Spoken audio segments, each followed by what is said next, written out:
aqui quer vencer os ataques do inimigo.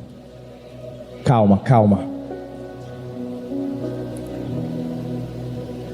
A gente sabe, a nossa luta não é contra a carne, não é contra sangue, é espiritual, é contra principados, potestades, os dominadores desse mundo tenebroso, potestades do ar. Deixa eu te dizer, mas Deus nos dá estratégias, não só armas ou ferramentas espirituais, mas estratégias para a gente vencer o diabo, desarmar o inferno que se levanta contra nós. Quem quer viver em vitória? Bora. Existem muitas estratégias, mas hoje eu vou ensinar uma que talvez possa ser a única que você ainda não está usando. Talvez você está dizendo assim: pastor, não, mas eu estou declarando, eu estou orando, eu estou intercedendo, eu estou profetizando, tal, e tudo isso não está errado não, tá, gente? Não está errado não. Mas tem uma estratégia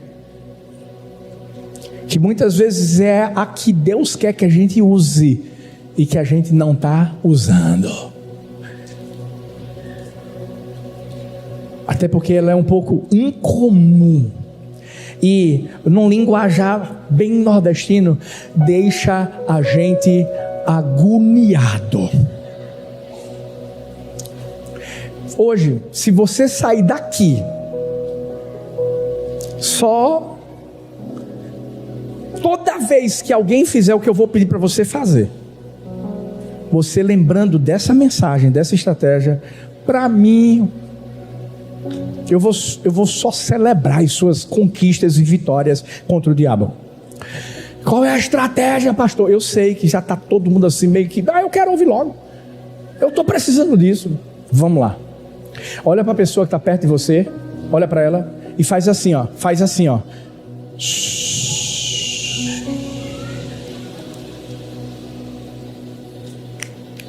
Olha para a outra e faz assim, ó.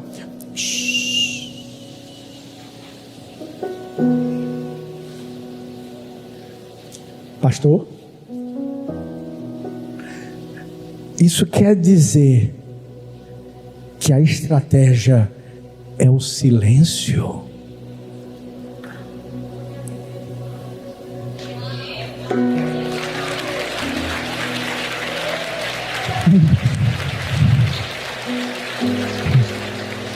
Eu sei que num mundo onde o barulho domina,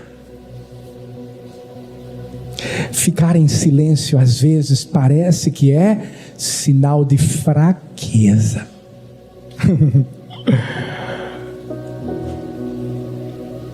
No mundo onde o barulho domina, um mundo cheio de vozes, opiniões, notificações. Quando você fica em silêncio, você se apavora, porque é como se tivesse um terremoto dentro do seu espírito, dentro do seu coração. E aí, não são as vozes de fora, são as de dentro que começam a dizer assim: tá vendo? Você foi abandonado. As vozes começam a tentar mostrar a você que o silêncio simboliza ausência. E não é. Olhe para mim. Muitas vezes a linguagem de Deus, que Deus quer que a gente se utilize, e é a que ele muitas vezes se utiliza, é o silêncio, é a linguagem do céu. Por isso que não é a ausência, é a estratégia. Mas pastor, não tem um momento que a gente tem que falar? Tem. A Bíblia vai mostrar. Há um momento para tudo, Eclesiastes diz. Há um momento de falar e há um momento de calar. O problema é que a gente está mais acostumado a falar e a não ficar calado. Eu oro para que hoje Deus nos dê o discernimento para reconhecermos o tempo de calar e o tempo de falar. Porque tem vezes que a gente está se utilizando da estratégia errada. Deus está dizendo: vou transformar a tua casa. Aí Deus diz assim: cala a boca. Aí você chega em casa, começa a falar,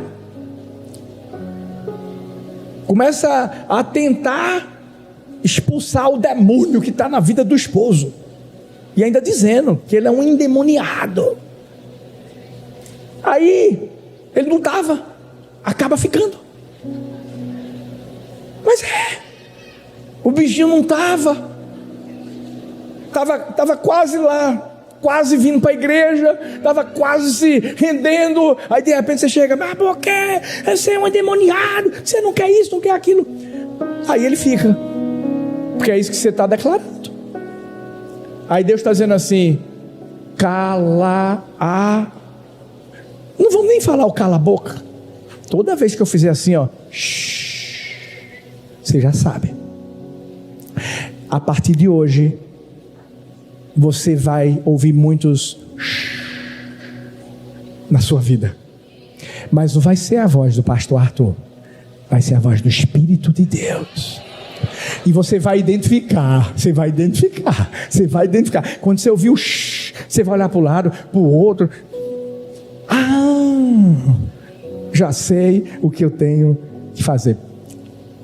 Biblicamente falando, o silêncio é muitas vezes a moldura do sagrado. Sabe quando você coloca um quadro em casa e aquele quadro é lindo e faz te lembrar de algo? Isso, o silêncio é como se fosse esse quadro onde Deus está querendo que a gente se lembre que tem algumas vezes em que é dessa forma que Ele vai agir, e é a estratégia que Ele quer que a gente se utilize.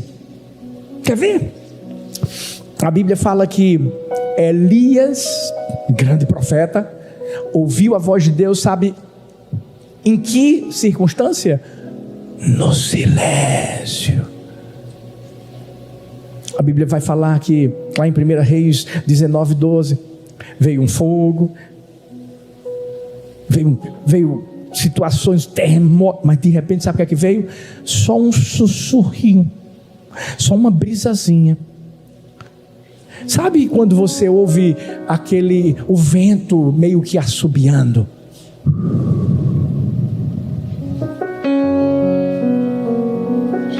É isso que Deus quer. Que a gente entenda que tem alguns momentos em que essa estratégia que nós vamos se utilizar. Você sabia, e é sobre isso que a gente vai falar hoje, foi no silêncio que Jesus venceu uma das maiores batalhas espirituais que ele viveu em sua vida. A gente celebrou a ceia. A ceia, você sabe que é justamente a gente se lembrar do sacrifício, da entrega de Jesus na cruz por mim e por você. Agora imagina comigo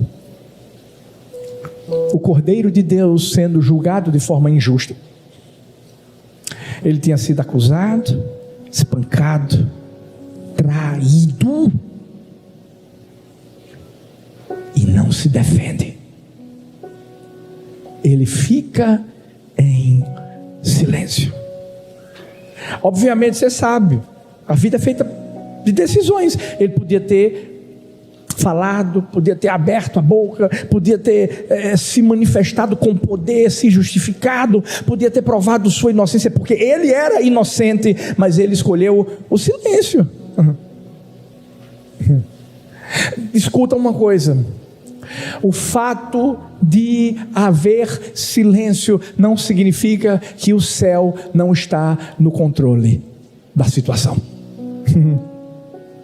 Pelo contrário, quando a Bíblia fala no Salmo 46:10, aquietai-vos. O aquietar-se é o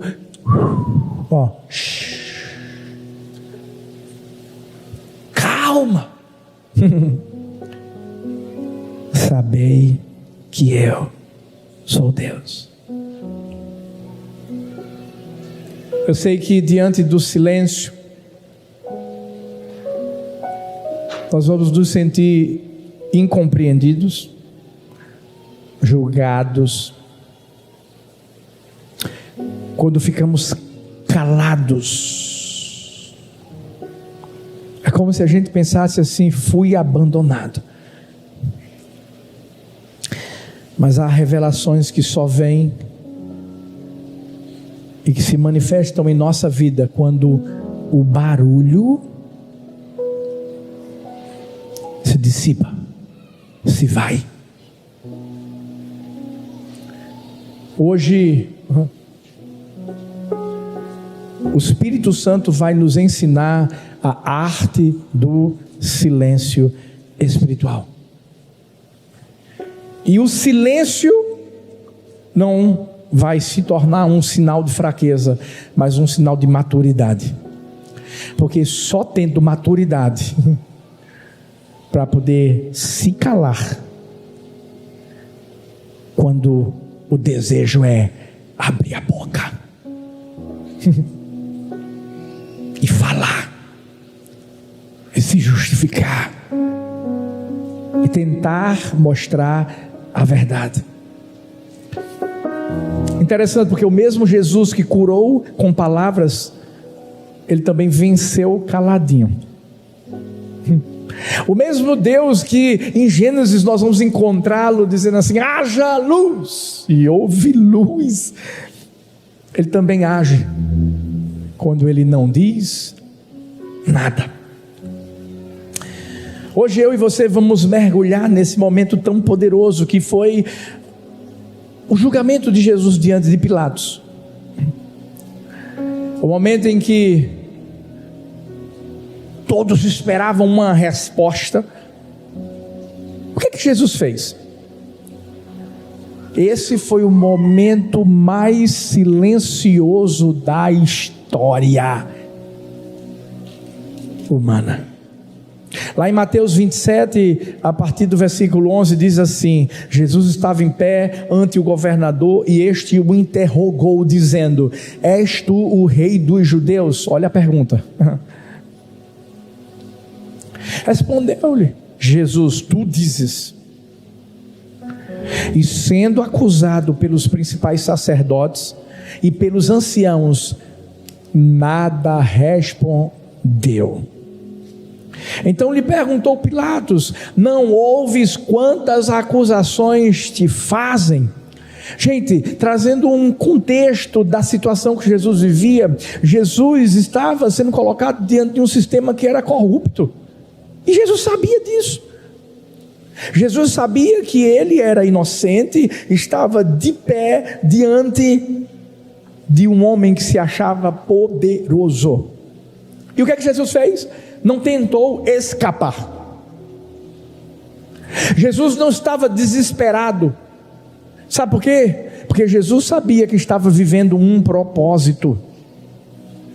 Ele sabia que estava diante de Pilatos não porque seria derrotado, mas simplesmente porque ele viveria um propósito que o faria vencer. E às vezes é isso na minha vida e na sua. Viver propósitos de Deus nos coloca em situações desconfortáveis.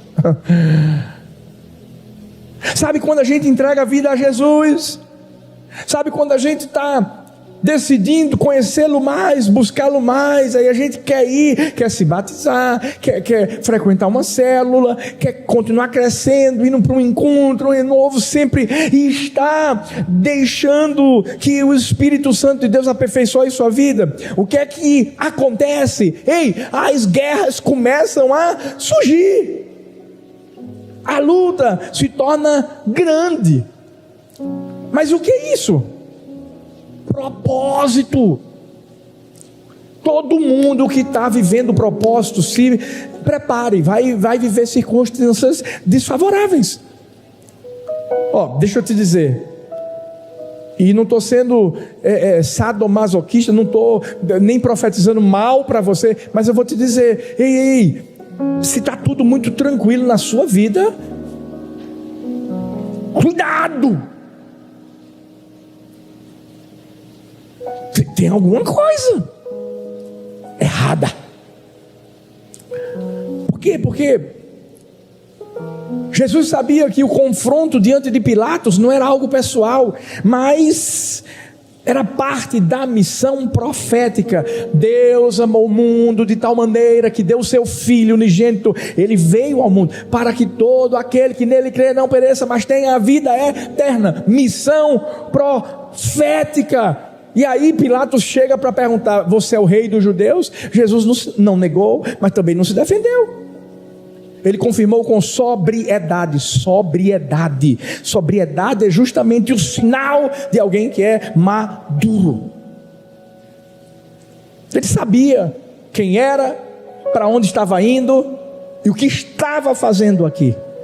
Havia clareza espiritual, e isso é mais do que suficiente.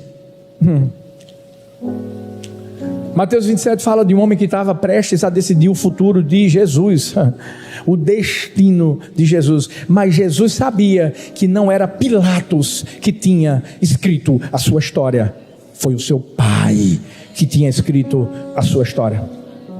Mas eu sei que não é fácil. E quando nós, na nossa vida e em outras circunstâncias que nós vivemos, passamos por julgamentos, primeiro a gente começa a imaginar que o julgamento é um aparente isolamento.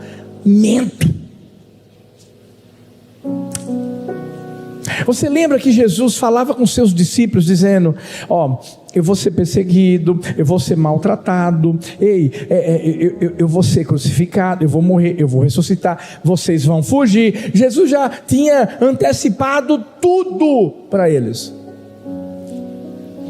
Mas ainda assim, de certa forma, os discípulos estavam esperando alguma outra situação. Mas aconteceu do jeito que Jesus falou. E de repente Jesus estava aparentemente isolado. Por quê? Porque para os discípulos ou para aquelas pessoas que caminhavam com Jesus, houve um fracasso. Sabe quando você está vivendo o propósito? Sabe quando você sai daquela vida antiga que você estava vivendo, aí você começa a viver uma vida nova e as pessoas começam a dizer assim para você: regrediu, não é mais o mesmo, fracassou. E todo mundo começa a te deixar. Gente, é impressionante, porque se você for ver capítulos anteriores de Mateus 27, você vai ver aquelas 5.000 pessoas que estavam com Jesus e foram alimentadas. Você vai ver aquela mulher que sofria da hemorragia, e foi curada. Vai ver os 10 leprosos, o cego de Jericó, Zaqueu, Lázaro, sabe? Os discípulos estavam dizendo: estou com o Senhor e não abro. Pedrão dizendo: todo mundo pode fugir, mas eu vou ficar. De repente não tinha mais ninguém. Mas aí, calma, o julgamento é um aparente isolamento. Sabe por quê? Mesmo quando todos decidem nos deixar, tem um que diz assim: eu continuo aqui. E você sabe disso. Você sabe disso porque talvez você viveu na sua vida pessoas, circunstâncias em que pessoas chegaram para você e disseram assim: estou contigo e não abro. Não pode contar comigo. Não, estamos juntos. Cadê essa pessoa? Te deixou. Entenda que não é quem está do lado de fora, é quem está do lado de dentro que nunca vai te abandonar. Olha o que Jesus mesmo vai falar em João 16:32. Vocês vão me deixar sozinho, mas eu não estou só, porque o Pai está comigo. Gente, a ausência de pessoas não é a ausência de Deus. Para, olha para mim.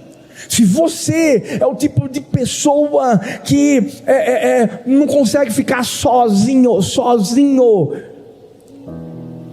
e diz assim: meu Deus, eu estou só, ninguém está comigo.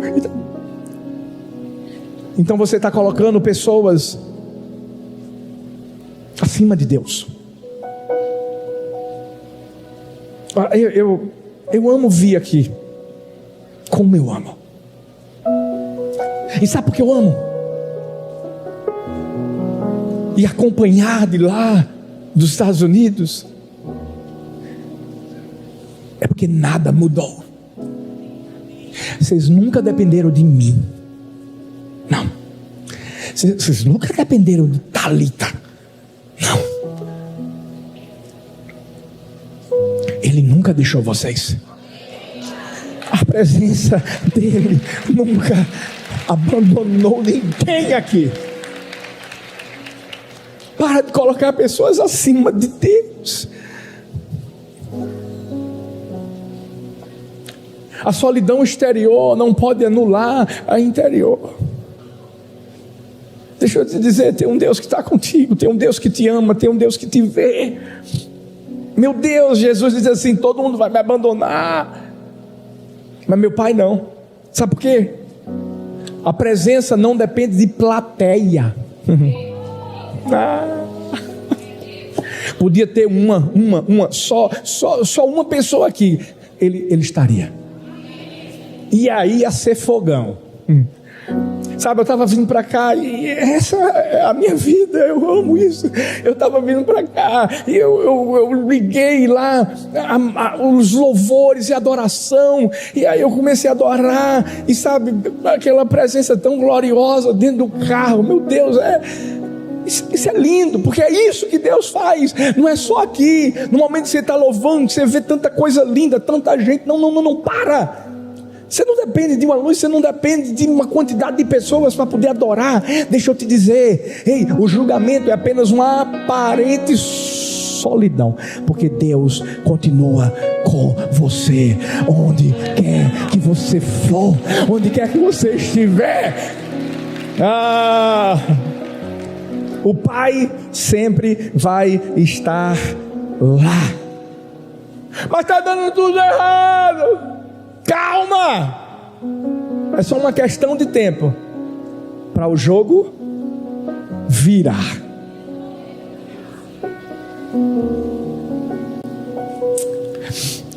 Na quarta-feira eu estava aqui com os pastores, a igreja, e preguei, depois fui dar um abraço no pessoal, etc. Tal.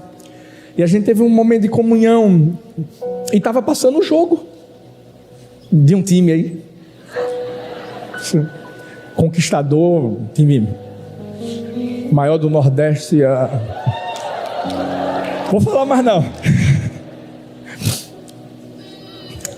Mas foi engraçado e divertido, porque quando pensavam que o time vencedor ia perder, o jogo virou.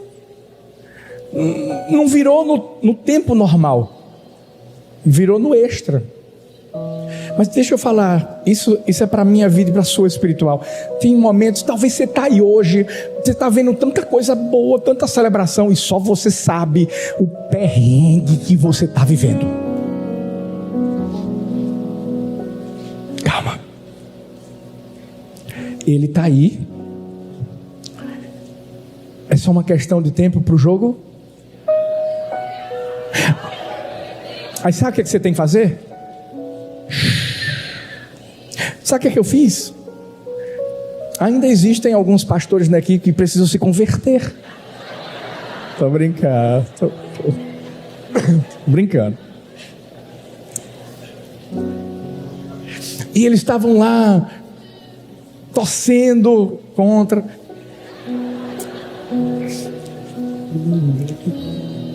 O retrô virou, foi para pênalti.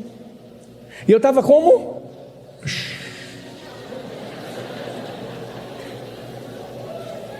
Estratégia certa.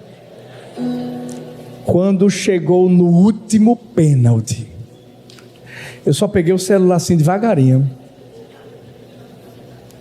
e comecei a filmar. Aí veio o que sempre vem, tá? O peão, pá, 45, tá? Vocês sabem, né? Tô brincando. Mas assim, claro, é uma brincadeira. Mas na vida espiritual a gente precisa fazer isso, filhos. É sério. Não é fácil? Não. Dá vontade de gritar, dá vontade de espernear, mas o jogo vai virar. Você não está só. Pode não ter ninguém exteriormente, mas aqui. Mas pastor, porque eu estou vivendo isso? É muita luta. O julgamento é o preço da visibilidade. É assim. Você encontra um texto onde existe uma controvérsia entre dois homens, né? São dois poderes, são duas autoridades. E está parecendo que Pilatos é que está dominando, né? Está parecendo que Pilatos é que está botando para quebrar em Jesus. E calma, é só a superfície da história e do texto. Vamos entender um pouco mais quando a gente vê a solidez que está por baixo de tudo. Jesus era filho de carpinteiro, vivia no anonimato em um momento da sua vida, e de repente vem a notoriedade. De repente multidões estavam à sua procura. Deixa eu dizer uma coisa, existe um preço quando você é notado. Existe um preço quando você começa a mostrar quem Deus é na sua vida. Esse preço é caro. É caro. Por quê? Porque a visibilidade vai atrair olhares. Quando uma pessoa olhar para você e saber que você viveu no mundão e Deus transformou tua vida, primeiro, ela não vai acreditar. Ela vai apontar o dedo para você, vai dizer que nada, isso é mentira, que nada. Deixa eu te dizer, isso é em qualquer área. Eu lembro como se fosse hoje, quando a gente estava vivendo, né, lá na quadra do Colégio Carneiro Leão, aquele momento tão poderoso, aquele avivamento. Algumas pessoas começaram a falar mal e a dizer assim: não dou 3 meses, vai acabar. Movimentozinho. É só um momento que a igreja do amor está vivendo. E eu disse assim, fui orar, chorando diante de Deus, dizendo: Deus, por quê? Porque as pessoas estão falando isso. E a vontade que dava era já espernear, né? Disse assim: fique em silêncio e agora ouve o que eu vou falar para você, porque só depois você fala. E eu me lembro como se fosse hoje,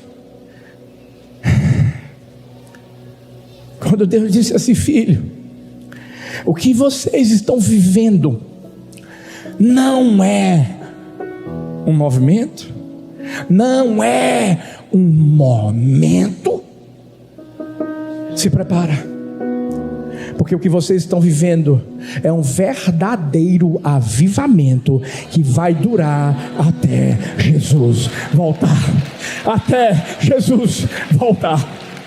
É isso que a gente vê. Entenda. A visibilidade vai fazer com que haja críticas, olhares. Sabe por quê? O que mais vai incomodar as pessoas é que elas vão ver pessoas comuns fazendo o extraordinário. E não porque elas são extraordinárias em si mesmas, mas é porque o Deus extraordinário está dentro do vaso de barro.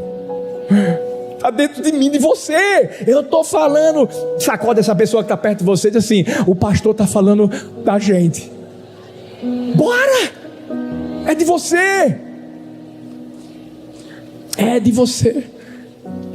Não entendi, pastor. Entenda agora. Você foi chamado para provocar. Como é que é? É isso aí. Você foi chamado para incomodar. Você foi chamado para irritar algumas pessoas no bom sentido.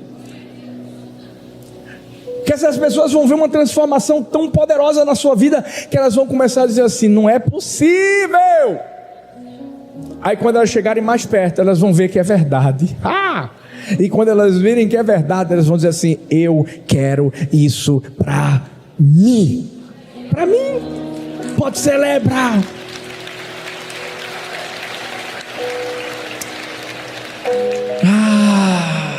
Esse julgamento que muitas vezes parece ser tão árduo, ele tenta fortalecer a influência do inimigo. Tenta fazer com que eu e você tenhamos a ideia de que a gente está perdendo. Sabe, quando a gente vive os julgamentos como situações adversas e dificuldades na vida, muitas vezes a gente pensa: estou perdendo, eu vou ser derrotado. O inimigo está se levantando, ele está mostrando que é poderoso e que ele vai me destruir. Não, calma. O que a gente precisa ter cuidado é isso. Jesus não permitiu olhar para Pilatos como se Pilatos o tivesse controlando. Mas tem muita gente que tem permitido que o diabo faça isso. É mais ou menos aquela brincadeira antiga, que a criança sobe na carcunda do pai e meio que ela que vai controlando o pai. Vamos para a esquerda, vamos para lá, né? Puxa a orelhinha como se estivesse guiando, ou a cabeça, e a pessoa vai, né, indo. Mas deixa eu te perguntar uma coisa: é o menino que na verdade está no controle ou tem o poder? Não. A qualquer hora o pai pode simplesmente, quando o menino puxar para um lado, ele ir para o outro. A qualquer hora o pai simplesmente pode pegar e tirar o menino da carcunda. O problema é que muitas vezes o diabo está fazendo isso, tentando controlar nossas emoções, a nossa alma, porque é aqui, ó, e tentando dizer assim: eu estou no controle. Mas a verdade é que Deus está dizendo assim: eu sou o Pai, eu que controlo, eu sou a maior influência. Olha para mim. É Deus como Pai mostrando: sou eu escrevi a história. Meu Deus, Jesus não olhava para Pilatos achando: ele tem influência, ele tem poder, ele vai me matar. Não, ele olhava para Pilatos, mas entendendo: o Pai está permitindo que eu esteja diante desse homem aqui, ó. Mas a minha história está sendo escrita por ele. Tem calma. É só uma aparente autoridade que o diabo tem sobre mim, sobre você. A gente só não pode cair na dele. Presta atenção, escuta. A gente só não pode cair na dele. Sabe por quê? A gente vai encontrar homens de Deus que tinham histórias escritas por Deus, mas não as viveram. Saul foi controlado nas suas emoções, viveu debaixo de pressão e fez o que não devia, consagrando algo que só o profeta tinha que consagrar. Arão vai liderar um culto a um bezerro de ouro. Gente, Arão estava do lado de Moisés. porque não soube dizer não a um povo que o pressionou. Roboão foi recém-coroado e tentou se impor com dureza para parecer alguém forte e dividir o reino por falta de maturidade. Mas deixa eu te falar, nós não somos como esses. Nós somos como José. Foi julgado. Ele teve o seu julgamento também, mas ele entendeu que ele não estava só. Ele entendeu que o diabo não ia exercer influência sobre sua vida, porque Deus tinha escrito uma história. Por isso, quando ele se encontra com os irmãos, e os irmãos aperreados, pensando que agora vão morrer, José disse: não, Deus permitiu que eu estivesse aqui. Foi Deus. Por isso que ele se tornou governador do Egito. Esther, da mesma maneira, ela acreditou que foi colocada no lugar em que ela foi colocada, para poder levar uma nação a não ser destruída. A maior influência não era de Amã, era do Deus de Israel. Daniel, Neemias, Débora, eu podia falar de muitos aqui. Entenda só uma coisa: no julgamento que talvez estejamos vivendo na nossa vida, a gente não está só. Ele está conosco. E o que é que eu faço, pastor?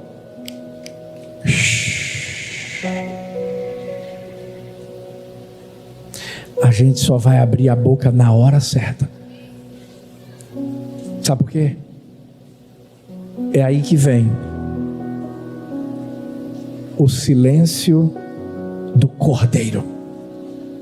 E quando eu falar sobre silêncio aqui, eu quero que você entenda que eu estou falando sobre o silêncio no momento certo, tá?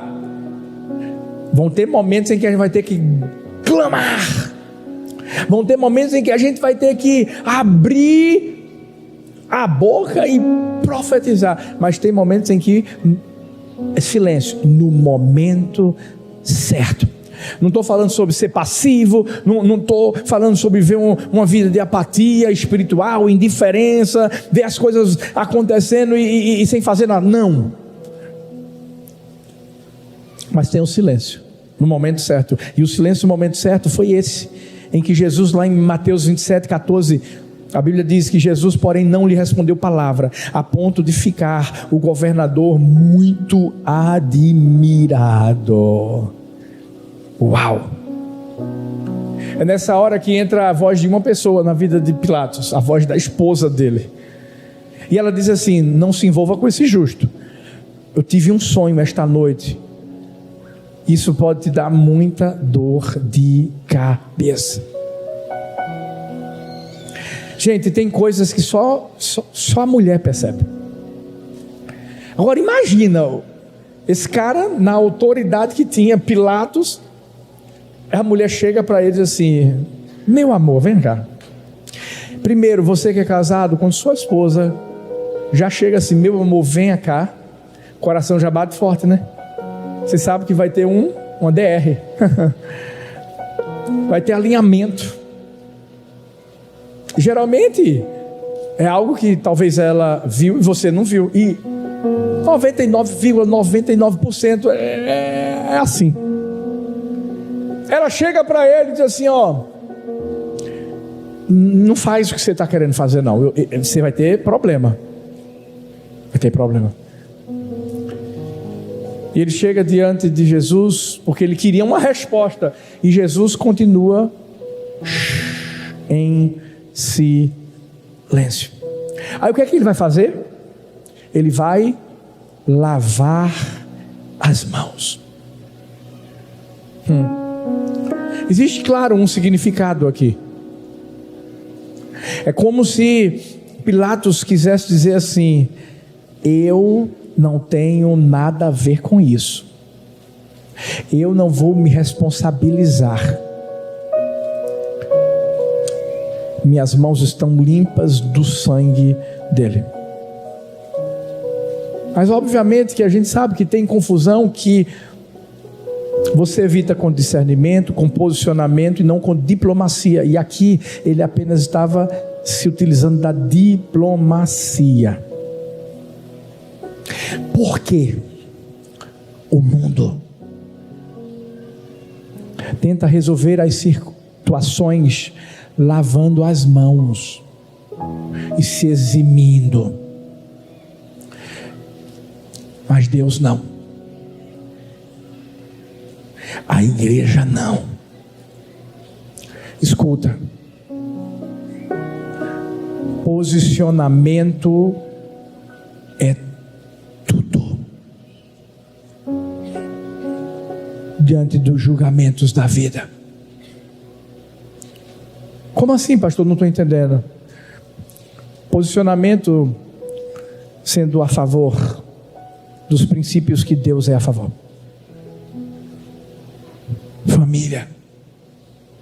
Família, o homem, a mulher, os filhos. Não ao aborto.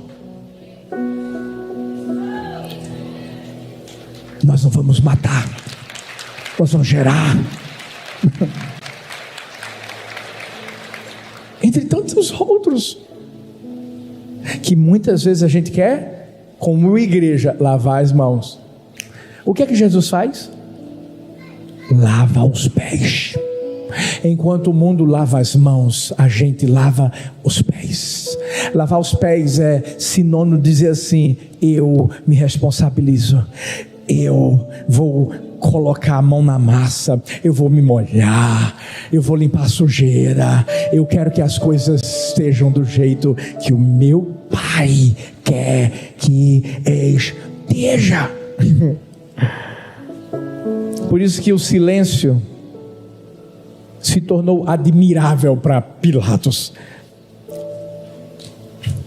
Quando Pilatos simplesmente não ouve nada de Jesus, ele está dizendo assim: você não sabe que eu tenho o poder para te eximir de viver essa situação? Mas Jesus, sabe por quê? Aprenda que nem toda discussão merece a nossa energia. Quando vivemos por um propósito,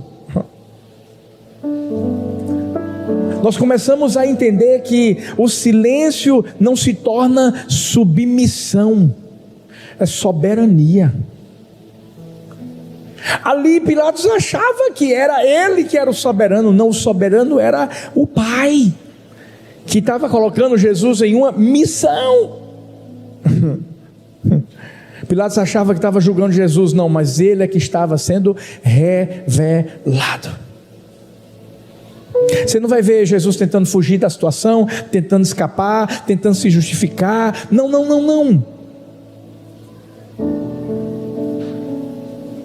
Muitas vezes o que mais vai incomodar o diabo é o nosso silêncio, porque o silêncio nos fortalece. É o silêncio que muitas vezes nos renova, para que na hora certa a gente fale o que tem que ser falado. Mas nem toda pergunta merece atenção, nem toda crítica merece palco, nem todo comentário precisa de resposta. Para pensar que hoje a gente quer provar tudo, a gente quer defender tudo, a gente quer responder tudo, seja nos grupos que a gente faz parte, de WhatsApp ou no Instagram, etc. Mas tem coisas em que Deus está dizendo assim: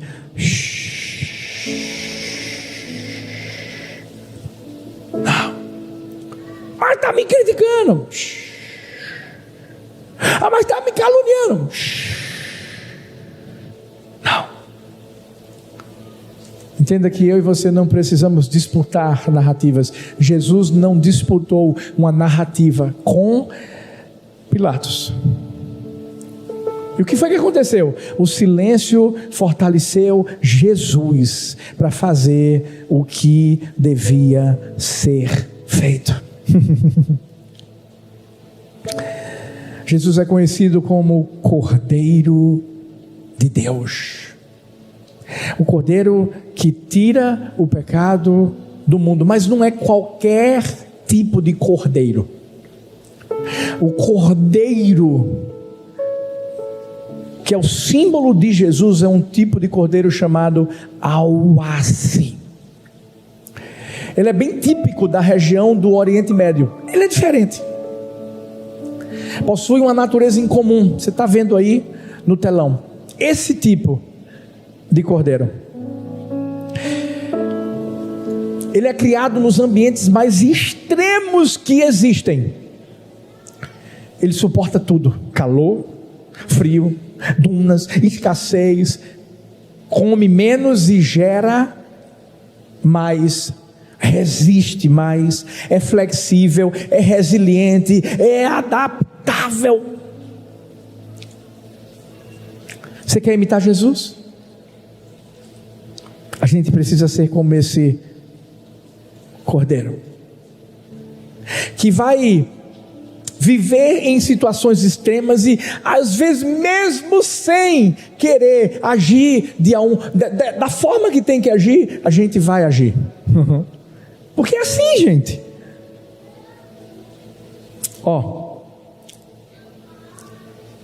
Muitas vezes a gente vai precisar adorar quando a gente não vai querer adorar. Muitas vezes a gente vai ter que vir para a igreja quando a gente não tiver vontade de vir para a igreja. Muitas vezes a gente vai ter que gerar debaixo de pressão. Vai ter que frutificar em momentos de escassez. E tudo que, como um cordeiro do tipo de Jesus faria, nós vamos fazer. Nós vamos ficar de pé e permanecer. Sabe o que é que mais me impressiona sobre esse cordeiro? É que ele tem um temperamento calmo. Ele não age com alarde. Ele é tranquilo. Mas tranquilo em qualquer situação, inclusive quando está sendo levado ao matadouro. Esse era o cordeiro que Davi conhecia. Esse é o cordeiro de Deus que eu e você precisamos imitar. Por quê? Porque é esse cordeiro que entende que o silêncio é rendição a Deus. Para pensar. Em momentos anteriores, quando Jesus não estava diante de Pilatos, Jesus estava lá no Getsemane. Ele estava chorando, suando sangue. E qual era o clamor dele? Pai, se possível, passa de mim este cálice. Ele não pediu isso uma vez, duas vezes, pediu várias vezes. Mas tem um momento em que ele entendeu que ele não podia ser o leão da tribo de Judá. Ele teria que ser o Cordeiro de Deus que tira o pecado do mundo. Tem horas em que eu e você vamos rugir, mas tem horas em que eu e você vamos nos calar. Abraão, em um momento da vida, ouviu Deus dizendo: vai, sai da tua terra, da tua parentela, da casa do pai, vai para o lugar que eu vou te mostrar. Só obedece. Abraão falou alguma coisa? Ele só fez. Só seguiu. Foi assim com Jesus. Lembra? Silêncio não é ausência, é estratégia. É estratégia. Muitas vezes o Senhor está em silêncio comigo, com você. Sabe quando o povo de Israel sofria no Egito? Mesmo sem Deus falar, estratégia. Era aquele momento em que Deus estava preparando Moisés. Na nossa vida é assim também. Você está esperando algo de Deus, você está esperando uma ação de Deus, você está esperando um mover de Deus, e você está olhando para o lado, olhando para o outro, dizendo: bora Deus, faz alguma coisa, e está o silêncio. Ei, não é que ele não está fazendo nada, é porque ele já está preparando aquilo que vai te libertar, aquilo que vai te dar vitória. Por isso que Jesus não se manifestou como leão, ele se manifestou como cordeiro nessa hora, porque ele entendeu que o silêncio é espiritual, é resistência espiritual, gente. Depois que Jesus disse: Pai, se possível, passa de mim o cálice, diante de Pilatos, ele não abre a boca. Ele podia ter aberto, e as coisas iam acontecer. Sabe por quê? Porque antes, lembra, quando Jesus está sendo preso, Judas Iscariotes estava lá, um grande exército estava lá, e a Bíblia diz em João 18, a partir do versículo 4, de Jesus, sabendo tudo o que aconteceria com ele, saiu ao encontro deles e perguntou: a quem vocês estão procurando? A Jesus de Nazaré. Responderam: sou eu. Jesus falou. Judas, o traidor, estava com eles. Quando Jesus disse: sou eu, a Bíblia diz que eles recuaram e caíram na terra. Jesus não podia ter feito a mesma coisa com Pilatos? Claro. Imagina as miríades de anjos que iriam se manifestar naquele momento para defender Jesus. Mas Jesus sabia, aquela era a hora de ficar calado, porque o silêncio é o cordeiro calando o leão. Porque sempre vai ter a hora de falar. E é aí que a gente chega no ápice da história, o anúncio do domingo. Em João 19:30 a Bíblia diz: quando Jesus tomou o vinagre, disse: está consumado, e inclinando a cabeça, entregou o Espírito. Depois do duro silêncio, vem o brado, só para mostrar: deu tudo certo. Enquanto você está em silêncio, calma, Deus está trabalhando. Mas daqui a pouco, o domingo é a hora em que Deus diz assim: deu certo, você venceu, você triunfou, já fiz tudo o que precisava ser feito.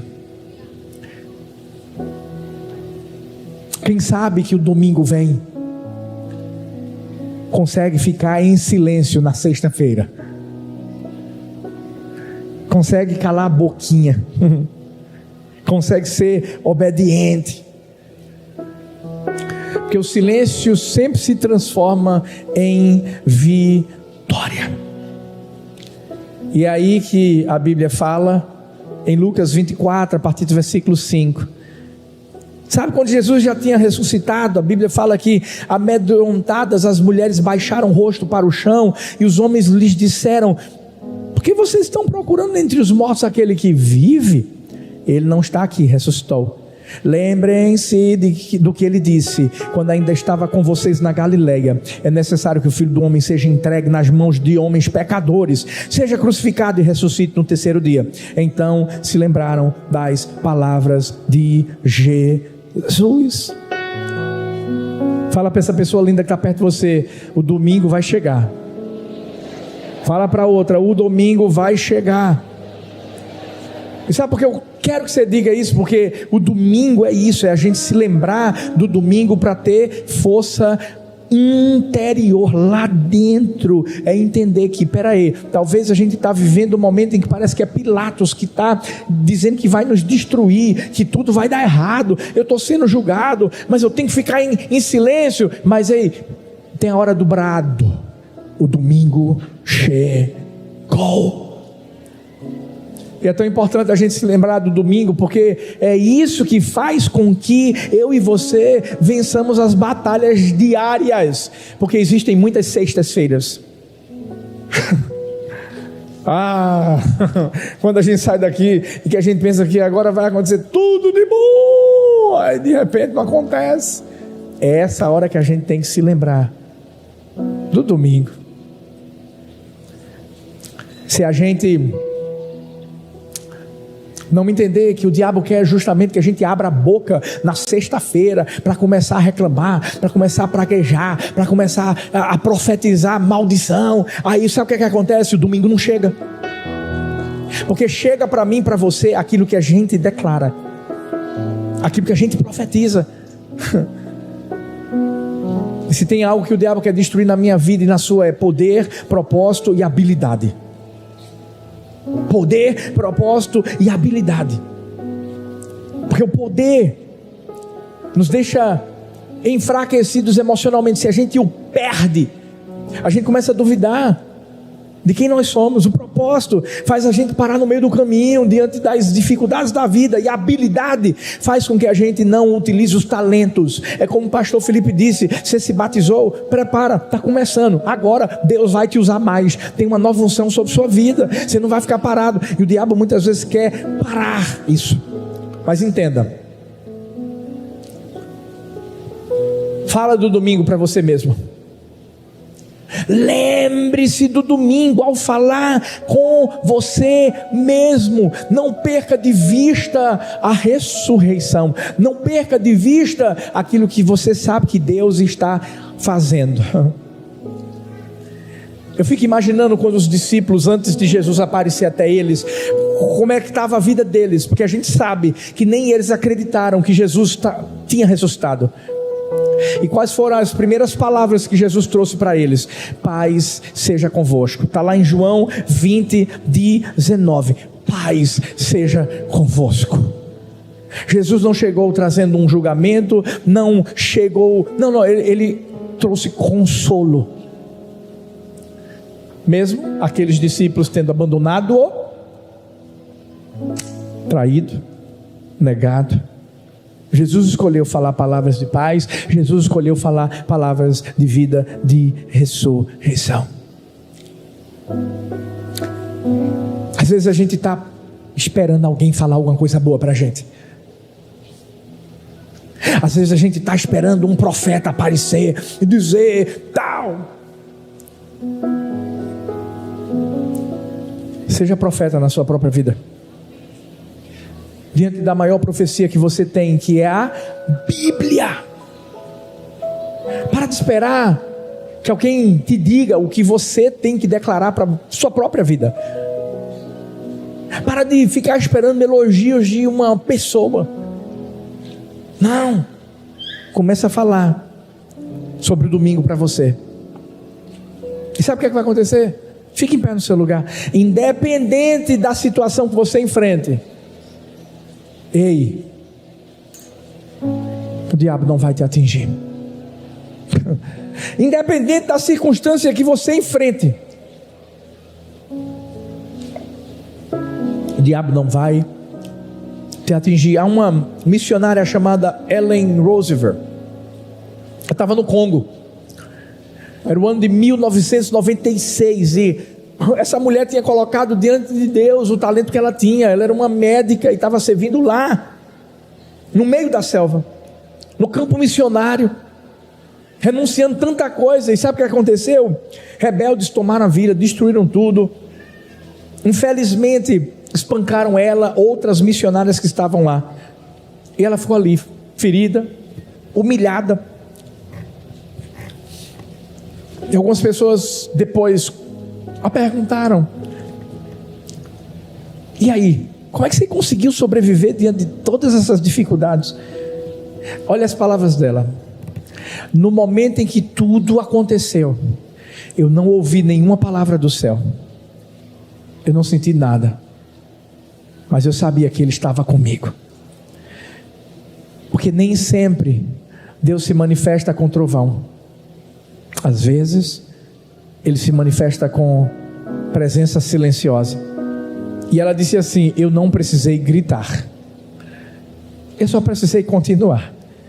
E naquele dia, meu silêncio se tornou o maior grito de fé. Que hoje, aquela zoadinha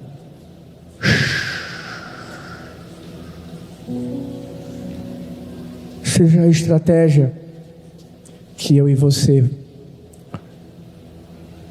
venhamos a usar diante dos julgamentos e das dificuldades que a gente enfrenta.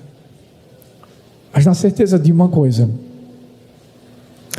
o nosso silêncio vai se transformar no nosso grito de vitória. Aí você vai ver em casa Deus transformando sua casa, no trabalho, diante das injustiças do trabalho. Calma. Dentro da vida, o domingo vai chegar. Vai chegar. Vai chegar. Coloca a mãozinha no seu coração. A gente vai encerrar com essa oração. Paizão, obrigado. Como a gente é grato. Grato porque o Senhor nos dá estratégias que muitas vezes até são incompreendidas por nós, porque a gente é humano, Pai. E a gente quer agir do nosso jeito, a gente quer fazer do nosso jeito, e a gente acha que tem que abrir o bocão. Mas há um tempo de falar e há um tempo de se calar. A minha oração é que nessa manhã, no início de tarde, a Deus, a gente receba o discernimento para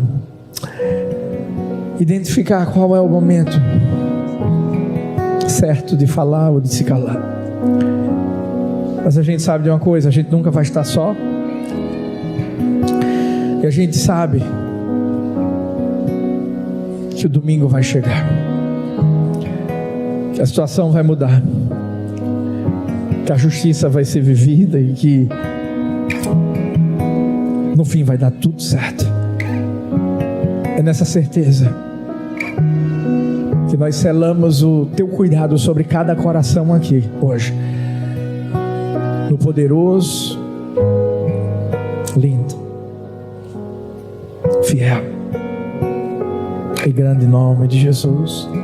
É nesse nome lindo que nós oramos. Amém.